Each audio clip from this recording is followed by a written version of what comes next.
अब बात करते हैं क्वेश्चन नंबर 19 पे। किशोरों के लिए परामर्श प्राथमिक विद्यालय परामर्श से इसलिए अलग होता है क्योंकि यह अधिक ध्यान केंद्रित करता है।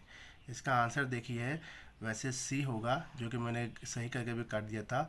Identity and self astern issues होगा, यानी कि पहचान और आत्मसम्मान संबंधी मुद्दे। आंसर नंबर सी होगा। ठीक, आंसर नंबर सी। 20 है कि एक शिक्षक जो छात्रों को समस्याओं की जांच करने और उत्तर खोजने के लिए प्रोत्साहित करता है, वह निम्न का प्रयोग कर रहा है। किस चीज़ का प्रयोग करता है? जाहिर सी बात है, इसका आंसर होगा इनका क्या है, इंक्वायरी बेस्ड लर्निंग, यानी कि जांच आधारित अधिगम ही होगा, तभी तो जांच पड़ताल करेगा। ठीक। 21 है, जब किशोर किसी एक असफलता को लेकर अति सामान्यीकरण करते हैं, जैसे मैं हमेशा असफल होता हूँ, तो यह किस चीज़ को दर्शाता है? यह दर्शाता है एक कॉग्निटिव डिस्ट्रेस कराता है, जिसको बोलते हैं संज्ञानात्मक विकृति कहते हैं। क्या बोलते हैं? संज्ञानात्मक विकृति कहते हैं। ठीक। नेक्स्ट है, किशोरावस्था में संतुलित विकास इनके बीच परस्पर क्रिया पर निर्भर करता है। किस चीज़ पर निर्भर करता है? तो आंसर होगा डी। क्या होगा? डी। आंसर डी होगा, आनुवंशिकता और पर्यावरण। ठीक। 23 है, निरंतर सुदृढ़ीकरण से ऐसा व्यवहार उत्पन्न होता है जो, अब इसका आंसर होगा सी। मैंने लगाया था बी, जो कि गलत था। आया, मैंने चेक किया, सुदृढ़ीकरण बंद होते ही यह जल्दी बुझ जाता है। ठीक, ये आंसर होगा। 24 है, जब किशोर नियमों और अधिकार को चुनौती देना शुरू करते हैं तो उनमें कौन सी संज्ञानात्मक क्षमता विकसित होती है? तो आप समझ सकते हैं, वो पढ़ती है किस चीज़ की? तार्किक तर्क बढ़ती है, लॉजिकल रीजनिंग बढ़ती है। ठीक। नेक्स्ट है, किशोरावस्था में सहकर्मी मार्गदर्शन बढ़ाता है। क्या?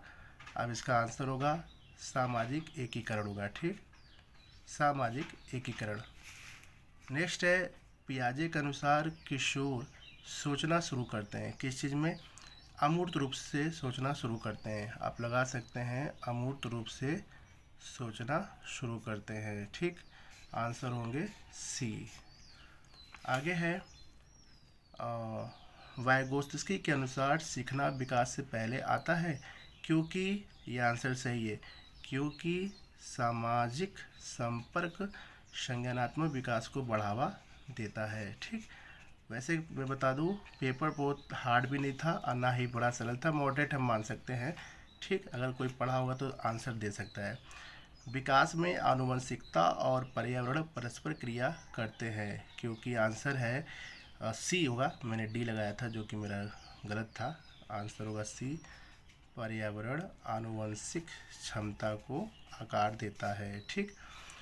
29 है, शिक्षण की प्रभावशीलता तब बेहतर होती है जब विधियाँ अधिगम उद्देश्यों के अनुरूप होती है। ये देखिए सही है हमारा। ठीक, ये आंसर सही है, डी। लास्ट है, चाइल्ड डेवलपमेंट का है, किशोरों में आत्मचेतना बढ़ने के कारण निम्न हो सकते हैं। अगर किशोरों के अंदर अगर आत्मचेतना बढ़ते हैं तो किस कारण से बढ़ते हैं? कुछ तो होगा। तो ये होता है, अगर ये संभव होता है तो सामाजिक अलगाव के वजह से ही कहीं न कहीं उनके अंदर आत्मचेतना बढ़ता है। जैसे हमारे भीमराव अंबेडकर साहब थे, उनके अंदर आत्मचेतना कैसे बढ़ी? आप अब देख सकते हैं कि मतलब गौतम बुद्ध को भी पढ़ेंगे तो उसमें भी आपको लगेगा आत्मचेतना कैसे बढ़ी। तो कहीं ना कहीं वो सोशल, एक समाज के अंदर अगर अलगाव होते हैं, यानी उससे अलग होते हैं, सोशल से कटते हैं, तभी उनके अंदर कुछ न कुछ एक आत्मचेतना विकसित होती है। ठीक, तो ये रहा आपका चाइल्ड डेवलपमेंट का पार्ट है। तो उम्मीद करते हैं कि आप लोग को अच्छा लगा होगा ये सेशन। तो प्लीज़ लाइक करिएगा, शेयर करिएगा और सब्सक्राइब करिएगा। Thank you so much. और मैं ऐसे भी हिंदी का भी बनाकर सेंड करूँगा।